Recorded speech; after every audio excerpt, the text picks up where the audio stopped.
قل یا عبادی الذین اسرفوا، اس صورت میں یہ 2 مرتبہ آیا ہے۔ قل یا عبادی الذین آمنوا پہلے آیا تھا، اور اب آیا ہے قل یا عبادی الذین اسرفوا علی انفسہم۔ اے نبی کہیے، اے میرے وہ بندو جنہوں نے اپنے اوپر ظلم کیا ہے۔ تمہاری اب تک کی غفلت کی زندگی، اگر تم نے یہ زندگی غفلت میں گزار دی ہے، اب بھی ہوش میں آ جاؤ۔ جنہوں نے اب تک ظلم کیا ہے اپنے اوپر، قل یا عبادی الذین اسرفوا علی انفسہم لا تقنطوا من رحمت اللہ، اللہ کی رحمت سے مایوس نہ ہو، ان اللہ یغفر الذنوب جمیعا، اللہ تعالیٰ سارے گناہ معاف کر دے گا، لیکن اس کی شرط ہے توبہ کرو اس کی جناب میں۔ آج توبہ کرو خلوص دل کے ساتھ، چاہے پوری زندگی 70 برس کی ہے، کتنی بھی ہے، اللہ تعالیٰ اس کے گناہوں کو صاف کر دے گا، خلوص دل کے ساتھ توبہ۔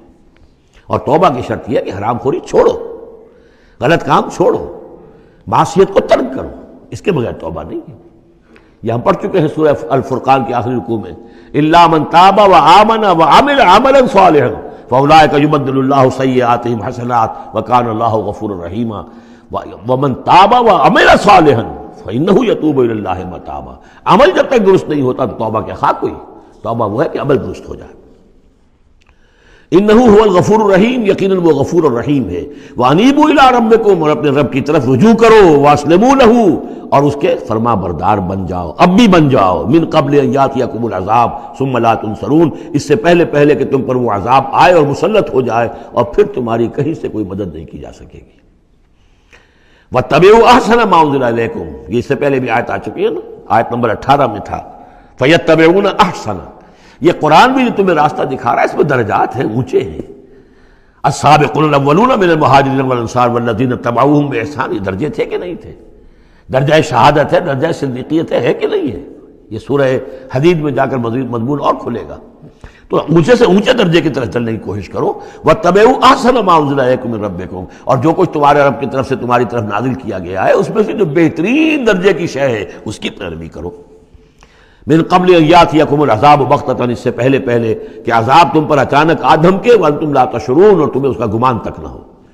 ان تقول نفس، مبادا پھر اس وقت کوئی جان یہ کہے، یا حسرت علی ما فرطت فی جنب اللہ، ہائے میری حسرت، ہائے افسوس مجھ سے جو کوتاہی ہوئی اللہ کی جناب میں، اللہ کے حقوق کو تو میں نے پہچانا ہی نہیں، اللہ کا دین مغلوب، اور میں لگا ہوا دنیا کے دھندوں میں، اپنے زیادہ سے زیادہ کمانے میں اور عیش اور اپنے سٹیٹس، اور وہ سٹیٹس سمبل ہی کو معبود بنا رکھا ہے، اسی میں اپنا پورا تن من دھن لگا دیا ہے، جبکہ اللہ کا دین مغلوب پڑا ہوا ہے، اور میں نے اس کی کوئی محنت نہیں کی، میں نے کوئی کوشش نہیں کی۔ یا حسرتا ان تقول نفس، کہ کوئی جان کہے اس دن، یا حسرتا، ہائے افسوس، علی ما فرطت فی جنب اللہ، جو اللہ کے جناب میں، اللہ کی جانب مجھ سے جو کوتاہی ہوئی، میں نے کمی کی۔ وَإِن كُنتَ لَمِنَ الصَّاغِرِينَ، اور وہ جو کافر تھے وہ تو، میں تو رہا وَإِن كُنتُ لَمِنَ الصَّاغِرِينَ، میں تو مذاق ہی سمجھتا رہا، میں نے کبھی سنجیدگی سے لیا ہی نہیں بات کو، I never took it seriously۔ اور تقول لو ان اللہ ہدانی لکنت من المتقین، یا تم کہو کہ اگر اللہ نے ہدایت دی ہوتی تو میں بھی ہو جاتا متقی۔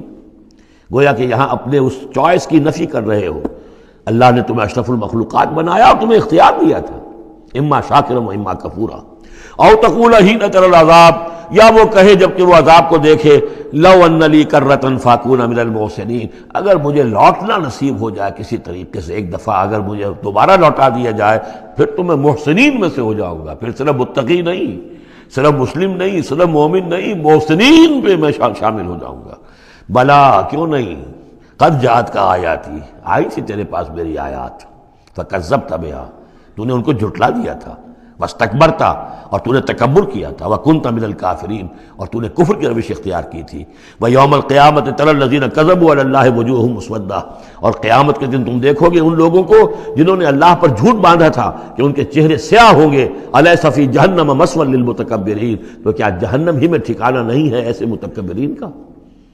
وینجی اللہ الذین اتقوا بمفازتہم، اور اللہ تعالیٰ نجات دے گا ان کو جنہوں نے تقویٰ کی روش اختیار کی تھے، اور پہنچا دے گا ان کی کامیابی کی جگہوں پر، جو ان کے مقامات ہیں ان تک پہنچا دے گا۔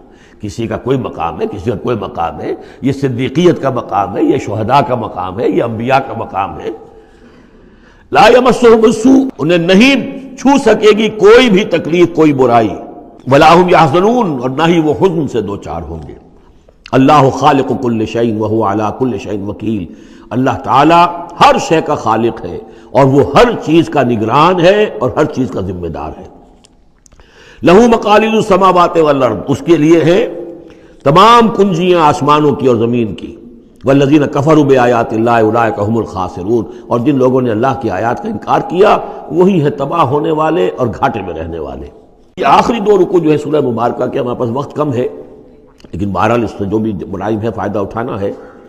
یہ بہت ہی پرجلال انداز ہے قرآن مجید میں، لیکن پھر وہی توحید کا مضمون آ رہا ہے، توحید فی العبادت۔